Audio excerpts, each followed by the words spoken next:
Welcome to Authors Love Bookstores, presented by A Mighty Blaze. My name is Kimberly Hensle Lowrance. I host and produce this show in partnership with fellow writer Joe Moldover. Here on Authors Love Bookstores, we bring to you a conversation between authors and their favorite independent bookstores to shine a light on storytelling, creativity, and the small businesses that enrich our communities. We are so glad that you've joined us. This is our 85th episode, and I am thrilled to welcome today's guests. We are joined by author Antoine Wilson and bookseller John Evans. Welcome to you both. Thank you.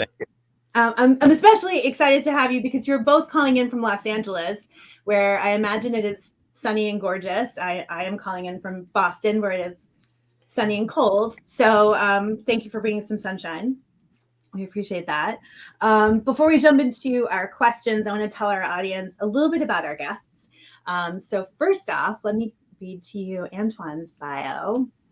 So he is the author of this wonderful book, which I adored, and I'm so excited to talk about, Mouth to Mouth, and also two other books, Panorama City and The Interloper. His work has appeared in the Paris Review, Story Quarterly, Best New American Voices, and the LA Times, among other publications. And he's a contributing editor of A Public Space, a graduate of the Iowa Writers Workshop, and a recipient of the Carol Houck Smith Fiction Fellowship from the University of Wisconsin. Antoine has taught writing at the University of Iowa, University of California at San Diego, UCLA, Stanford, and the Otis School of Art and Design. John Evans is an owner of Diesel, a bookstore, which has two bookstores, right? Two branches, Brentwood and Del Mar, which is in San Diego. He has been a board member of the Southern California Independent Booksellers Association and the American Booksellers Association. He's been a judge for a number of literary prizes and awards, and he is a poet with a master's degree in poetics from the New College of California. Thank you again to both of you for being here. Thank you. Thank you. I should say you're also friends and you know one another, Yes. which is always the best kind of guest to have on the show. So let's start off with your connection. So you know one another because of Diesel, am I right? Yes. Yeah, because of the bookstore. So I live about a mile away from the bookstore, and for quite a while there was across the street. The bookstore is in this wonderful little country mart type situation, and across the street there was a shared writer's office type situation called The Office, which is no longer there. Unfortunately, they moved. But for a long time, I wrote there. I wrote almost all of Panorama City there. And so I'd cross the street to go have lunch and constantly drop in at the bookstore, which is, I think, how we got to know each other. Right, John? Yeah. There's nothing more specific than that, right? No, that's it. Just repetition. So what is it about and difference? For Antoine, what is it as a writer? What makes Diesel so special for you? Well, it's a fairly intimate bookstore, not a tiny bookstore, but a fairly intimate one. So everything that when you go in there, everything that's there has been chosen. You know, it's been sort of, the word curated is used a lot, but it really is a sort of carefully curated collection of books, and not just, I mean, I love literary fiction, obviously, but like there are others. The kids section is fantastic. The sort of mystery section is fantastic. So there's all the little sections. There's something sort of for everybody. And physically, the bookstore has like a doorway that goes into one courtyard, and then the other side of the bookstore goes like a barn door out toward the other courtyard. So it's a pass through for a lot of people. And I don't know, I have trouble walking through without buying a book, which is good for John, not great for me in terms of the pocketbook. It's good for your soul. That's right. That's right. Sometimes I'll look at that front table, and when you're facing the registers at the front table, there's in the closest right corner, there's always a really, really weird book sitting there. And I know that John has probably purchased that book for me to find, or there's a couple other people that likes, like something that's only published it's a translation only published in Scotland, or something. And it's like, he knows that's the lure. John, I read a quote in which you said a bookstore is part school, part party, part counseling center, and part creative workshop, which I thought was such a great description. how do you, as a bookseller, keep all of those parts harmonious? The party, the counseling center, the creative workshop. How do you bring it all together and make it this kind of unique place where writers like Antoine and readers want to be at? Well, some of it is just training the people that come in, like Antoine. You know, we put the lure there. We set up the whole place so that he loves it, and then he participates. He starts to, you know, recommend books to other people that come in. He starts to tell them, "Oh no, that's not. Oh God, I love Patrick Modiano, don't you? Oh yes, you know." And so part of that is generated by the people that shop there. Once they get the idea as to what it is, it's self-perpetuating. And then a lot of it has to do with what he was talking about as far as selecting. Allison Reed, my wife, and I select all the books for the store, and selecting those books for the diversity of people that come there or might come there makes that all possible and makes it fun and pleasurable. It's also a bit of street theater, right? So we encourage, it's like a public place that's a private place, that's a public place, that anybody can say anything, but they have to do it civilly. Remember how that worked? You know, so sort of civil conversations about all kinds of subjects at any one moment. We welcome it. And one thing I would also, if I could add one thing that I forgot to mention, is something that you do, John, you and Allison do in choosing and bringing up your managers and training your employees. It is a very friendly bookstore. And there were other bookstores in the neighborhood that I loved, that I grew up going to more or less, that were never, you know, I always wanted to be able, especially as a writer, to be able to go into the bookstore and have it be like Cheers, you know, and you know, you can have these conversations with people while you're looking for books. And I always found them sort of standoffish or snobby or something like that. And this particular, maybe it's just my experience, but it seems to me when I see people walking in and interacting that it is a very like friendly, open, hand-selly kind of environment, which is just great. Yeah. And you're not the only person, but nearly the only person that we do call out your name when you walk in. So we do Antoine. Yeah. But yeah. I mean, our first Yelp review described us as pathologically friendly. And we thought, yeah, we'll take that. You know, that we want the store to be like that. We want it to be super accessible to anybody and very friendly and generate conversation. So I'm glad it's working. And John, you've been a bookseller. You've had many iterations of your bookselling life. Am I correct? Is it true that you sort of fell in love with bookselling as a teenager, this idea of bookselling as a career? You've been doing some research. I have. I like to prepare. Yeah. Yeah, it was, I guess I was 13 and had a little epiphany in a bookstore in Boston. I don't know where my family was, but it was a paperback. I think it was Paperback Booksmith. And they also sold tapes, cassette tapes. And I remember those. Yeah. So I was just looking at the books, and I love bookstores even at that age. But I could hear the conversations that were happening at the cash register behind me. And they just go from one subject to another subject, to music, to art, to all over the place. And I was like, first time in my life, this would be a great job. This would be great to be in this environment, you know? So, but I didn't do it till 10 years later. But yeah, we've had, Diesel has had 7 locations, I think, over the years. So, but now we have these two. Yeah. And how do you balance this sort of dual parts of a bookstore? You know, it's partly that it's driven by passion, right? Like we've had a lot of booksellers on the show, over 85, and it's clear that all of them have passion for books and passion for supporting writers and getting stories into the hands of readers. So that's a prerequisite across the board, because this is a labor of love, right? Yeah. But then you also have to have a business sense.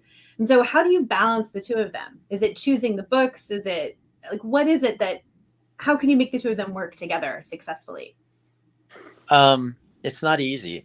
You know, real estate is a big problem, and publisher discount is a big problem. So those are the two things that affect you the most structurally in the store.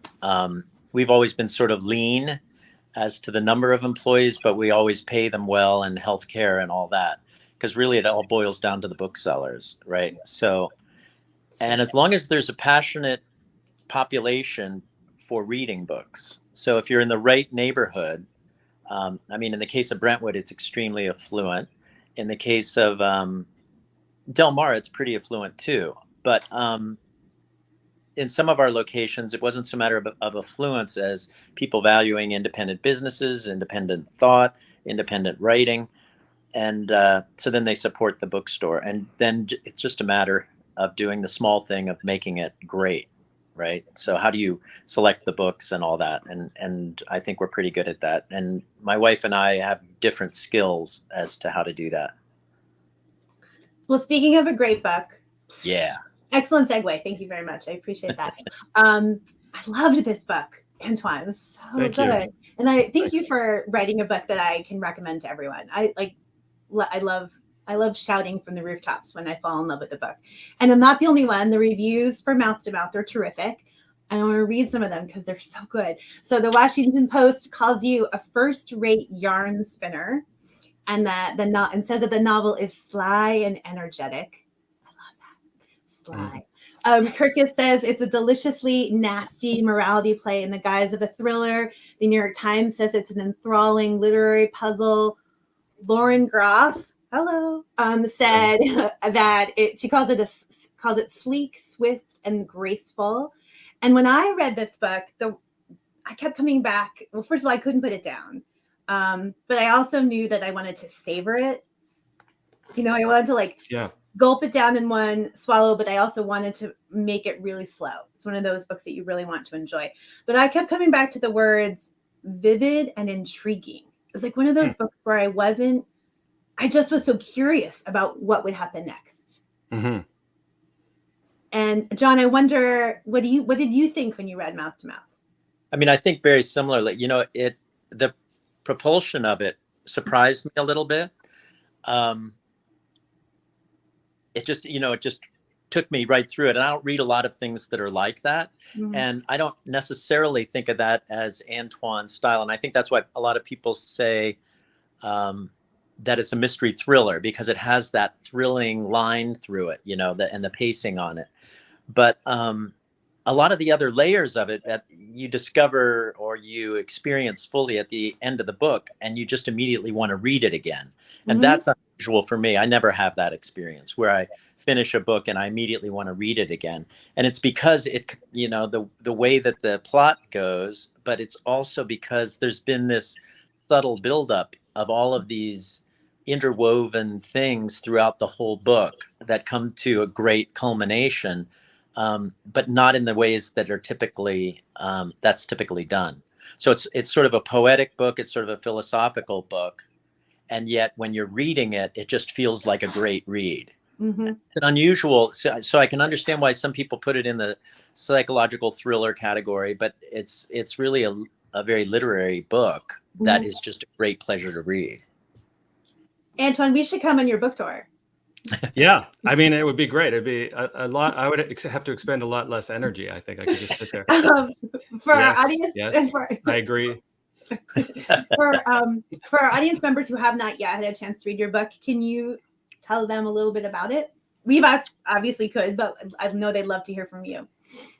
Sure. Well, so Mouth to Mouth is basically it starts out with a sort of anonymous narrator who's on this flight delay at JFK, and he bumps into somebody that he knew almost 2 decades earlier at UCLA.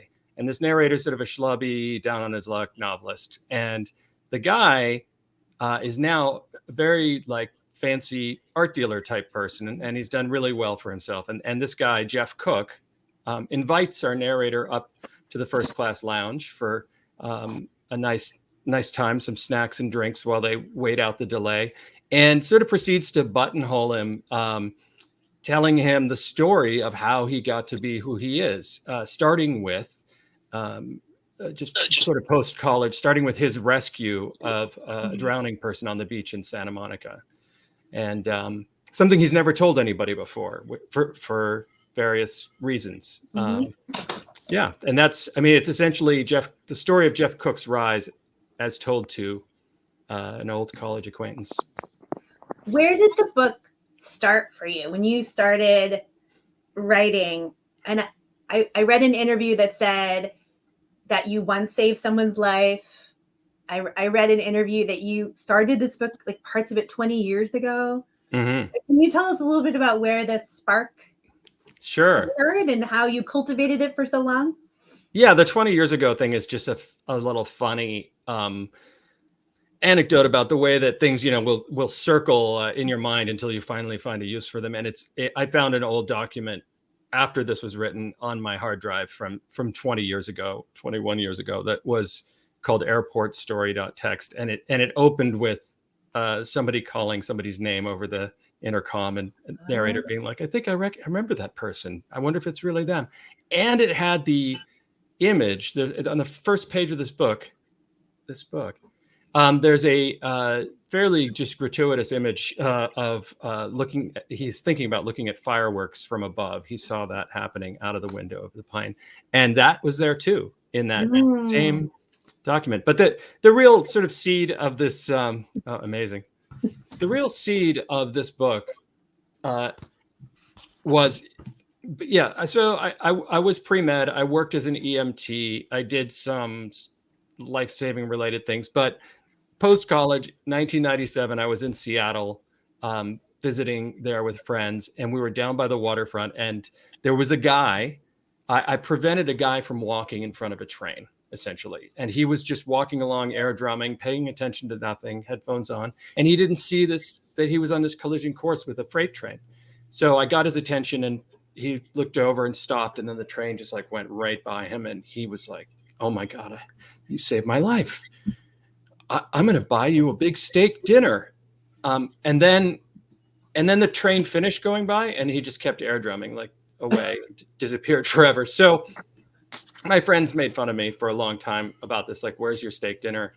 And I've always been interested in this rescued type things. Emotionally, like people white knighting in a way that then diminishes the person they're rescuing, all these sorts of this odd power imbalance that happens in those relationships. So I kind of followed up on it in a very literal way. And the first drafts were, the steak dinner. My character was actually getting the steak dinner, which didn't really work, but it was the earth seed. So that was 10 years ago, maybe. Okay. Yeah. This book explores these moments in our lives that are sort of like the fork in the road, where you can clearly look back and you can see, oh, I did this. And so this and this and this happened. And if I hadn't done that, my life would have been very different. Yeah. And that's very much sort of Jeff's situation. He saves this person's life, and then it puts him on this different path. What is it about these life-altering moments that are so intriguing to you as a writer? What do they offer? They're the stuff that stories are made of, right? Any story begins, it's like a chess game, right? There are a lot of different openings, but as you head toward that end game, like everything is more and more, narrowly determined in terms of what choices you can make. And I call them fate's forks, right? Where your life will go one way or another. And I'm interested in it like as a storytelling tool, but also in real life. We look back, like what kind of stories do we make out of our own lives? And we look back and say, oh, because this happened, for instance, for myself, because I decided to apply to work for an art appraiser after college, because the word books appeared in the ad and I wanted to be a writer. I learned a lot about art, and that ended up in this novel. But like, we have a tendency to try to make sense of all of it and call it fate, and but it's sort of just like repackaged serendipity. We look back, but it's kind of the only road because it's the one we took. So I don't know. So I think Jeff is engaged in some version of that when he's looking back at his life and telling the narrator this story. And kind of the question is like, how much leeway is he giving himself? And does he himself believe everything he's saying? Stuff like that. It adds its tension to the novel. I mean, right, John? John's not. Yeah. You're just, as a reader, that's so exciting when you're really not sure where it's going to go. And not because you're lost. You know where you are all the time. But I Right. mean, you don't know where it's going to go because it's so creative and inventive. And you're just so curious.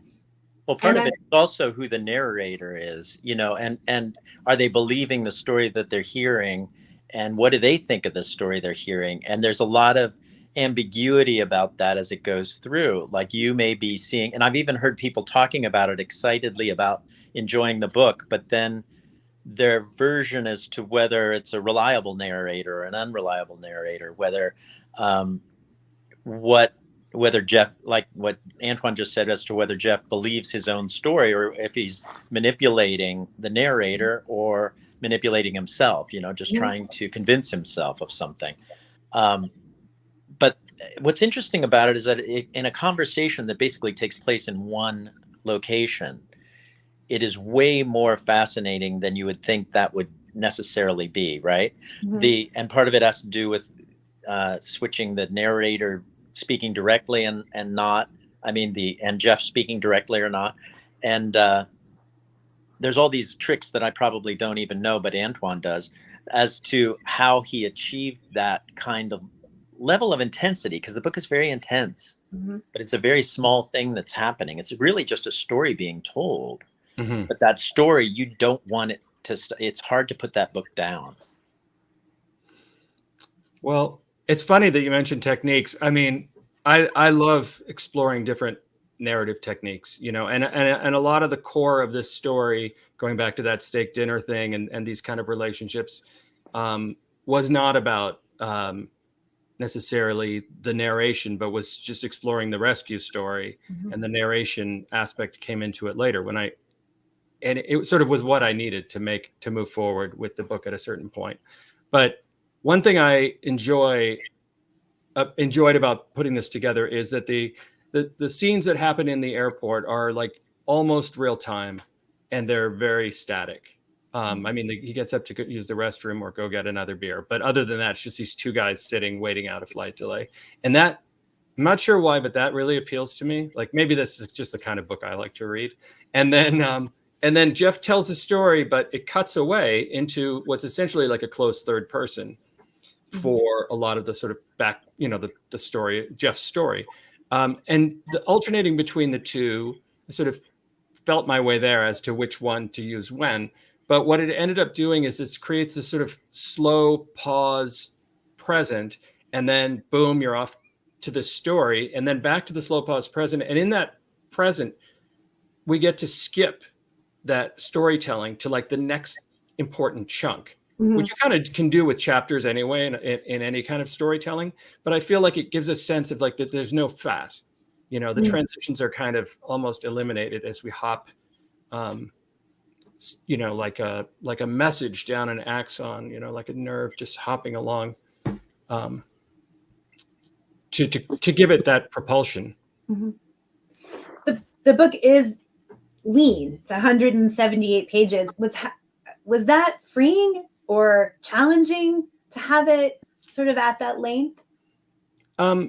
It just sort of came out at that length. So there was, I think I consciously wanted sort of no fat. But I didn't know it was going to come out at 178. In fact, I was surprised when I got the book that the type is fairly small. You know, you could pump this up to 225 or something if you did the margins and made the type a little bigger or something like that. So it, I don't know. I do like short novels though. I really enjoy a good short novel, and I enjoy really, really long novels, and then a few that are in between. Oh my gosh, you guys, just stop. John, I want to ask you about this store. The store has a reputation for having a lot of amazing author events over the years. And I know obviously COVID has changed the way we engage with authors and readers, how they engage. But when you think about the events you had over the years, is there one that's a particular favorite? Like one of your most memorable ones? The one you talk about with friends? There's two that stand out, and it has to do with the people. One was Adrienne Rich, the poet, And both of them took place next door to our Oakland store, actually, which had a Masonic hall next to it. So it's like picture like rose-colored upholstery, sage green floor, three-story ceiling, and this big space like a church. And so Jeanette Winterson was one, and the other one was Adrienne Rich, and both of them can weave magic when they read and speak. And Jeanette Winterson also was extraordinarily good with she has sort of a cult following, not necessarily in Germany, but in the United States. And so she was really great with people, signing their skateboards, signing their arms, all of that kind of stuff. And then she was also really wonderful with the booksellers. She went up to the booksellers afterwards because it was a very long night because she only does so many events. But those two really wove the magic and delivered, and their question and answer was incredible. I like question and answers more than I like readings, actually, because I think that's where really interesting things happen. Antoine, have you been to an event at the store that's memorable to you that you think about? Well, I have a very bad memory. So I actually, there was, I guess this was just pre-COVID. Mark Sarvis did an event at the store for his novel, Memento Park, and he was in conversation with Marissa Silver. And they're both really smart, articulate people and so smart about fiction and writing.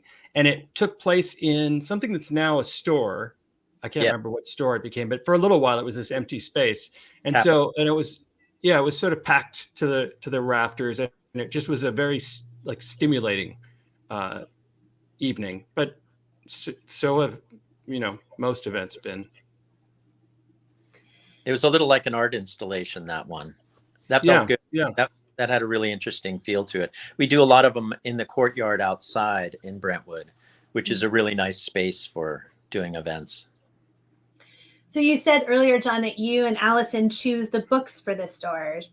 What's your process for selecting the books and deciding what goes in the two stores? Is there certain criteria that you have? Is it a gut feeling? How do you make those decisions? It's all done through sales reps, pretty much. We do work with sales reps, and they give us all of the books that are coming out over the next 3 to 6 months. And Allison buys from the large trade publishers, and I buy from the smaller presses and university presses. And so we're kind of buying for different purposes or for different people, even to some extent. But mostly it has to do with what we think people will be interested in, what we think is well written, what we think is high quality. Obviously, we can't read them all, but they provide a lot of information, and there's track records with certain imprints that and editors that are more reliable than others, and that sell really well in our stores. A lot of it is keeping in circulation ideas and experiences that people are in danger of forgetting or that they've never had before, right? So that it's kind of like a funny crossroads where people encounter the whole rest of the world or the rest of humanity or whatever on our shelves all the time. So it's an interesting process because, like Antoine said, we aren't a very big store. And there's 300,000 titles published every year just from these publishers. So how can we pick the right ones for in there? But also what we pick communicates to people that we're into books, and if they have other books they want, we can easily order them and all of that. So we provide full service book selling there. So having two stores, do they have different vibes? Different vibes for sure, but independent bookstores sell a lot of the same kinds of books. Their bestsellers are very similar. It's when you go deeper through that they are very different. So obviously art books and fashion books and all of that sell much better in Brentwood than they do in Del Mar. Mysteries sell really well in both places, and contemporary fiction. But and then there's certain kinds of subject matter. There's more military books, for example, in San Diego, due to the big military presence. But it's funny, you can presume a readership, and we try not to do that. When people say, who are your customers? It's like anybody from prenatal to death, and it could be anybody, so we don't want to think, oh, it's only these type of people or these type of people. We don't think that way. And that allows us to have a wider range of titles. Well, you just said, go ahead, Antoine. I was going to say, that said, you do probably stock up on some of the big, $50 art books right before the holiday season in Brentwood. I see people coming in, and they're just like, they need gifts. My question for John, though, was, so in curing all this, do you have a certain area or a writer or a press that you feel like you've been trying to carry the torch for an extended period of time that customers haven't been biting on, or do you just? Oh, that's interesting. Yeah, that. I don't. I'm a big New Press fan. The New Press, and some of those books do really well. The New Jim Crow, is one of them. So, there's some critical theory ones and things that are just not popular subjects, really. But I love the books. I love zone books, for example. That I've always advocated for zone books, but it takes a special person or two. Yeah. But no, otherwise, what's great about both locations and about once you get enough of a reputation for diverse titles on your shelves is that people come there who are interested in finding something new, and they buy the things that you are hoping they would buy. They get excited about it. They can't believe that they're sitting there, that weird book that's waiting for Antoine at the end of table one is. It always pleases me to find something strange there. We always ask our guests what they're reading now, because that is our audience always wants to know. So of course we want everyone to read Mouth to Mouth, and we'll put the link to buy the book from Diesel below the broadcast so people can. Yes, exactly. So John, what do you say to someone who comes in and they say, oh my God, I loved Mouth to Mouth. I want to read, that's the kind of book I want. What do you obviously recommend Antoine's other two books. Yes. Yeah. Yes. And then after you do that, what do you say? Marissa Silver is actually somebody that I think of along with Antoine. And it has to do with that she always takes on a different kind of project each time. It's a completely different book. Panorama City is a completely different book in worldview, really, almost, than Mouth to Mouth. But Marissa Silver wrote a book set in the Salton Sea with a brain-damaged child. It's just beautiful. The God of War, I think is what that one's called. She wrote one about Mary Coyne, called Mary Coyne, about based in sort of Depression era California. Yeah, the Dorothea Lange photograph of the migrant mother is the basis of it. And the crazy thing about that book is the photograph is taken in the book, right? And it's just a fictional, the person Mary Coyne is fictional. The photograph is taken exactly in the middle of the book, pages wise, exactly. Yeah. And I asked her, what's the deal? That's really exactly in the middle? And she's just like, Can't be a coincidence. But she's fascinating to read, I think. And after that, she did a lot of research for the Mary Coyne book. And so the book after that is this wild fairy tale, deep sort of Angela Carter, Ursula Le Guin, set in Eastern Europe during a war. But I think she's fascinating. And then I also always just recommend Roberto Bolaño's The Savage Detectives. If you haven't read it, you just have to read it. As simple as that. And we'll put links to those recommendations below to buy them from Diesel. Antoine, what are you reading now? Where are you finding a spark or inspiration?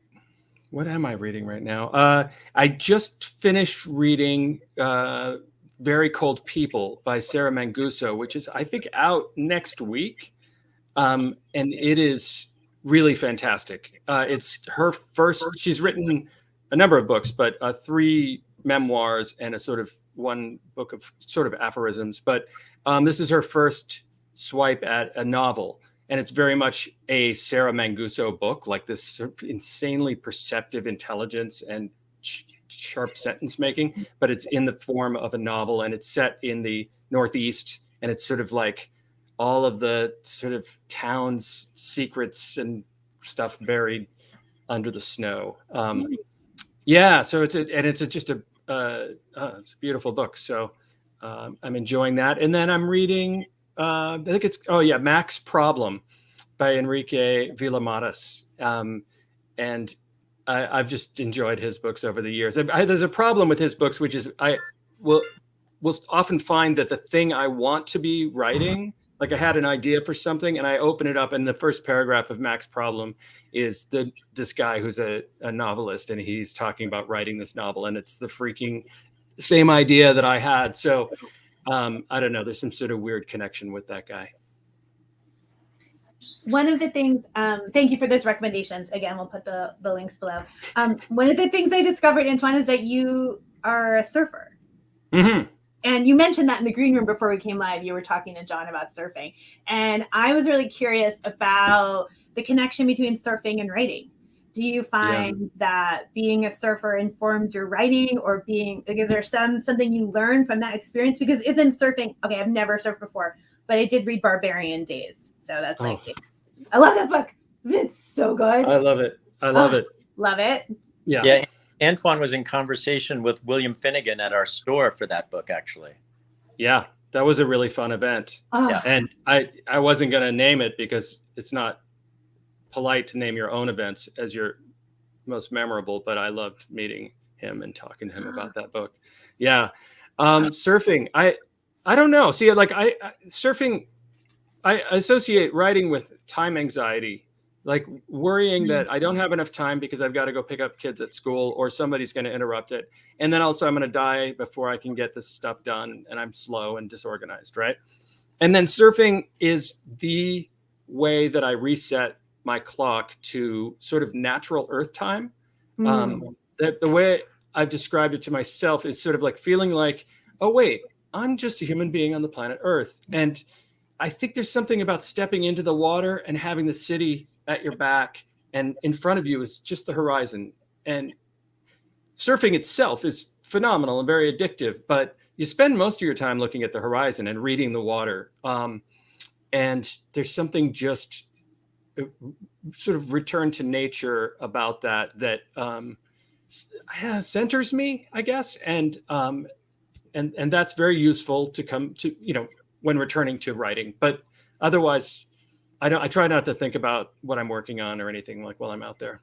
It seems like the similarity between the two of them is patience, right? Because aren't you sort of waiting for the next wave? And sure, patience and like an iterative process, like being willing to eat it over and over again, I think is really important to both writing and surfing. And style. There's something about I've had students before who've tried to ape a style or put on a literary style in their writing, and I like to tell them it's your style is more like your walk, right? If you try to change the way you walk, it's going to look awkward. Now, there's some people who are supermodels, and they do develop a specific walk for the catwalk. They're the high stylists, but most of us are sort of working on our own walk and trying to sort of align ourselves with who we are to begin with. And I think the same goes for surfing and surfing style. John, do you surf? Yes. Oh. Yeah. And so I think it's like a great leveler, right? And it's sort of humbling. I think the ocean is extremely humbling. Bookselling, by the way, is also humbling, right? Like every second you work in a bookstore, less, it seems like, because more it's just like pouring in the door, and then all the things that people know so much about, you kind of know a little bit about. And since I'm endlessly curious, I'm curious what all everybody knows and what's going on. But there's something not just visually about the horizon that levels you. There's something about literally the water. I mean, you'll hear surfers say all the time, it's just good to get wet, right? Yeah. Like to get out in the water whether there are any waves or there aren't any waves. It's hard to go out there when there aren't any waves, but actually when you do, it's totally satisfying. Yeah. Oh, Yeah. humbling. Talk about humbling. Trying to write is humbling. That's Exactly. If you really want to feel sort of stupid every single day, be a writer, because you just never feel like you're able to do the thing that you're trying to do. And eventually, somehow, then, you finish something. Yeah. Yes, exactly. And it's great. Was it Hemingway that said, writing is easy. All you have to do is go in front of a white page and bleed. Mm-hmm.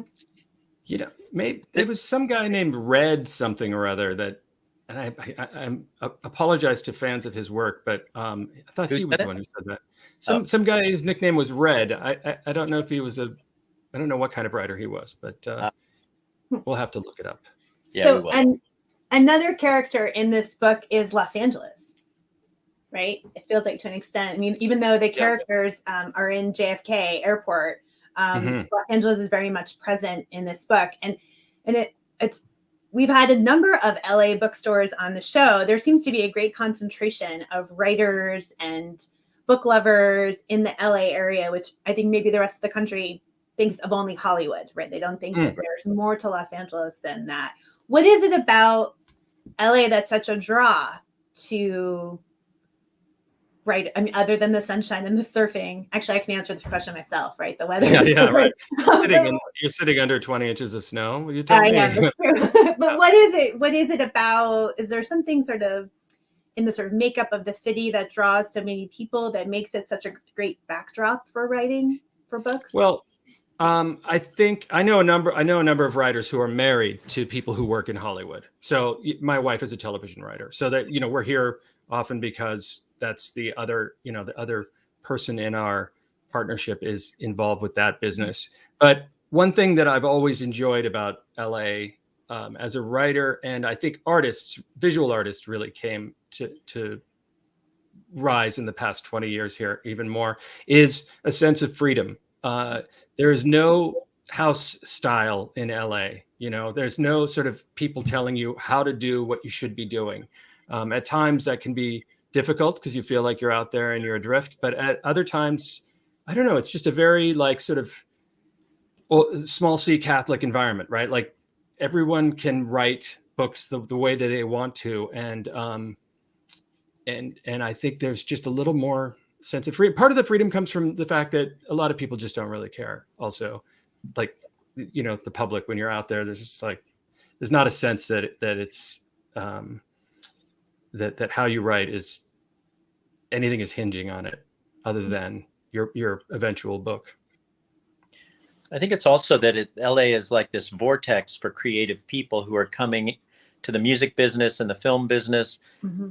And whether that's what they end up doing, I mean, that's all kinds of visual people and, music people, and all these people are coming, maybe hoping to do something in Hollywood and do something else, or they succeed in Hollywood. And then there's this overflow, they open up art galleries, they open up all these spaces. And so I think I know people that moved from the Bay Area, I mean, besides myself, but moved from the Bay Area to LA for that very reason, that they felt like there was just so much more creativity on the street and happening all the time that they felt more comfortable.